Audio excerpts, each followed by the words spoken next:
सबसे पहले तो ये समझते हैं कि हमें डर क्यों लगता है। श्री कृष्ण कहते हैं जैसे खुश होना, उदास होना, गुस्सा होना इत्यादि स्वाभाविक है, वैसे ही डरना भी स्वाभाविक है।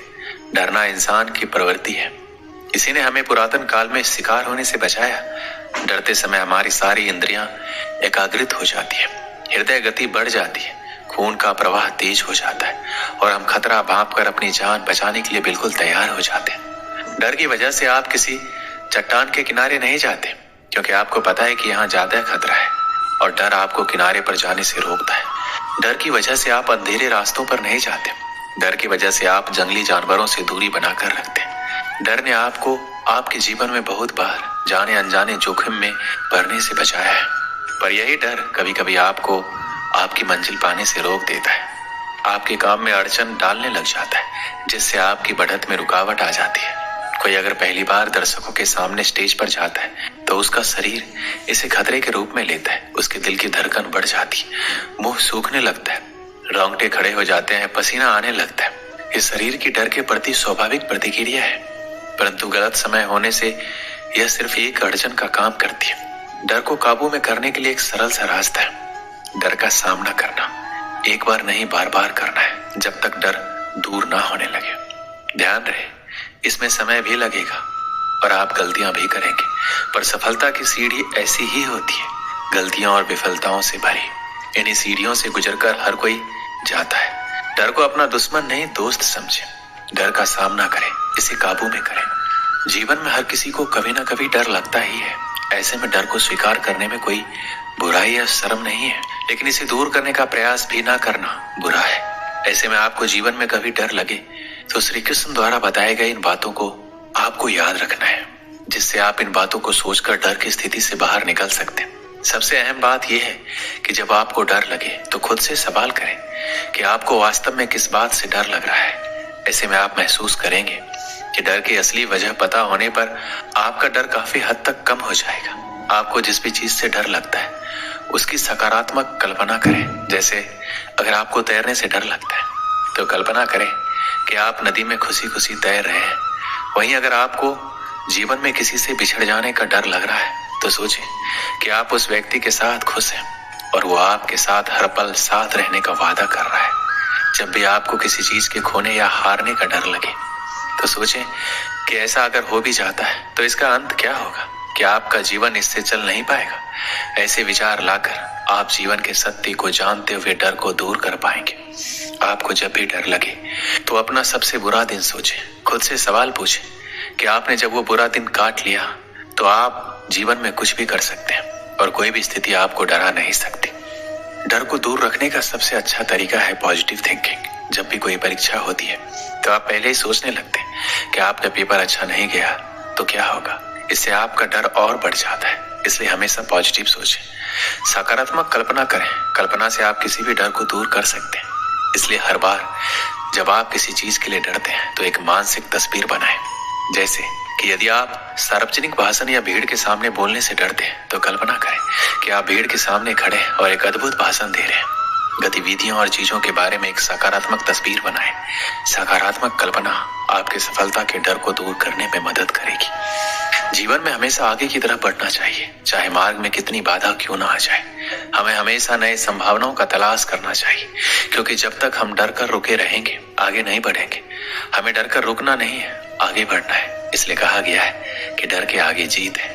जो भी व्यक्ति निराश या हताश होकर रुक जाता है वह कभी भी आगे नहीं बढ़ पाता है। देखिए, जिंदगी में आगे बढ़ने की सबसे बड़ी बाधा पता है क्या है? वो है डर। और ये वो डर नहीं है जो सामने दिखाई देता है, ये वो डर है जो सामने दिखाई देने वाले से 10 गुना ज्यादा खतरनाक होता है। क्योंकि सामने दिखाई देने वाले डर से तो लड़ा जा सकता है, लेकिन जो दिखता ही नहीं उससे लड़ाई करना बहुत ही मुश्किल होता है। मैं बात कर रहा हूँ आपके अंदर के डर का। लोग क्या कहेंगे, रिश्तेदार क्या कहेंगे, अगर मैं असफल हो गया तो बहुत मजाक बन जाएगा। क्यों डरते हो असफलता से? मैं सिर्फ आपसे एक बात पूछना चाहता हूँ कि अभी आपके पास खोने के लिए क्या है? तो आप कहोगे कुछ भी नहीं। तो जब खोने के लिए कुछ भी नहीं है तो डरने की क्या जरूरत है? आपको क्या लगता है जो लोग बहुत बड़े बड़े मुकाम हासिल किए हैं उनको असफलता नहीं मिली होगी, उनकी बेइज्जती नहीं हुई होगी, क्या उन्हें कभी हार नहीं मिला? उनको भी मिला, लेकिन वो फिर भी अपने जीवन में कभी हार नहीं माने। और लोग आपको ताना मार मार के हमेशा के लिए गिराना चाहेंगे, उसे हराना चाहेंगे, लेकिन आपको कभी हार नहीं माननी है। जब दुनिया सो रही होती है तब आपका जो भी गोल है उसे पूरा करने के लिए मेहनत करना होगा। और जब तक दुनिया सोकर उठती है तब तक आप पिछले दिन से बेहतर करने का प्रयास कीजिए और आप अपने सपनों की तरफ एक और कदम बढ़ाते जाइए। जब भी कोई तुम्हारा मजाक उड़ाए तो उन्हें कोई जवाब मत दो कि मैं करके दिखाऊंगा, बल्कि उन्हें करके दिखाओ। आज मैं आपको एक सच्चाई बताने वाला हूँ जो बहुत ही कड़वी है, लेकिन सच ये है कि दुनिया वाले तुम्हें इस वजह से हराना चाहते हैं, इस वजह से तुम्हारा मजाक उड़ाते हैं ताकि तुम अपने सपनों को पूरा ना कर पाओ। क्योंकि वो जानते हैं अगर तुम इतने बड़े सपनों को पूरा कर लोगे तो ये तुम्हारे सामने चींटी के बराबर हो जाएगी, इनकी औकात तुम्हारे सामने जीरो हो जाएगी। और यही तो वो चाहते हैं कि तुम्हारी औकात इनकी औकात से कम रहे। लोग चाहते तो हैं कि तुम बेहतर करो, लेकिन ये कभी नहीं चाहते कि तुम उनसे बेहतर करो। लेकिन तुम्हें तो सबसे बेहतर होना है।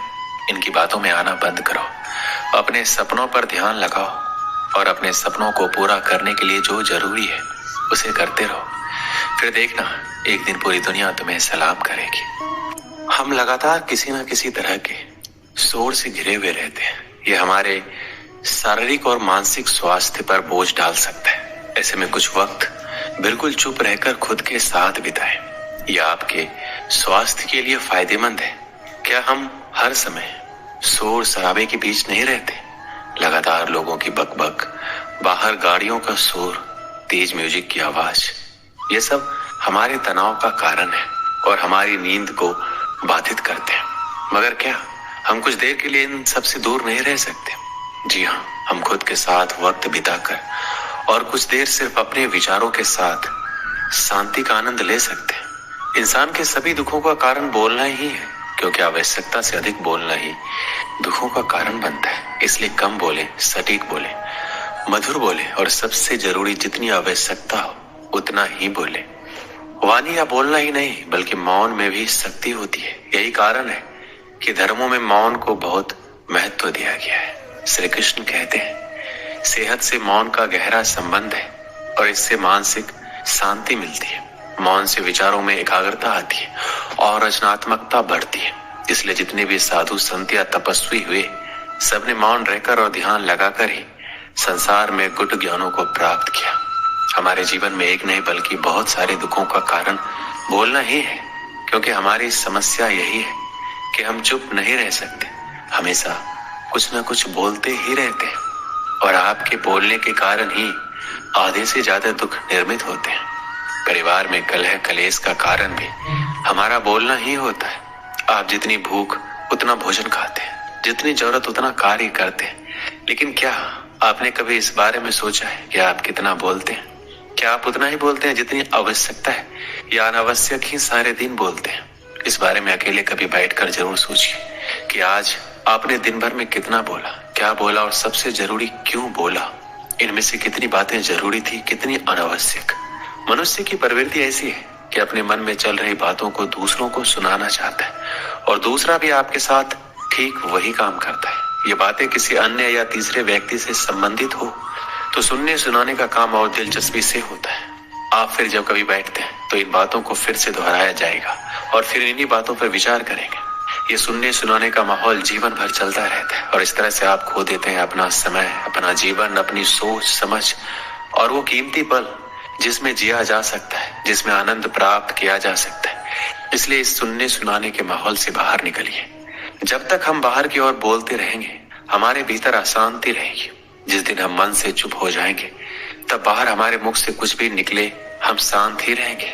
दुनिया में जितनी बुराइयां हैं, परिवार में कलेश है, पति पत्नी में विवाद है, सब बोलने के कारण ही होते हैं। हम चुप रहना नहीं चाहते, हमेशा सुना देना चाहते हैं, लेकिन व्यर्थ का बोलना ऊर्जा का नष्ट होना है। इसलिए जितने भी बुद्धत्व साधु और संत हुए वे एकांत की ओर गए, क्योंकि उन्हें अधिक बोलना ना पड़े और अधिक सुनना ना पड़े। लेकिन आप इस संसार में रहकर भी एकांत रह सकते हैं। इसके लिए आपको उन ऊर्जाओं को बचाना होगा जिसे आप व्यर्थ के शब्दों में नष्ट कर देते हैं। इसलिए उतना ही बोले जितना जरूरी हो आप सभी ने जीवन में कहावत तो सुनी ही होगी, एक चुप 100 को हराए, एक चुप 100 को दुख दे जाए। इसलिए हम कई बार चुप रहते हैं, मौन रह जाते हैं, क्योंकि ये सच भी है कि एक मूर्ख व्यक्ति के सामने मौन रहने से अच्छा उत्तर और कुछ भी नहीं हो सकता। दोस्तों, इस वीडियो में बस इतना ही। मिलते हैं अगले वीडियो में। अपना ख्याल रखिएगा। जय श्री कृष्ण।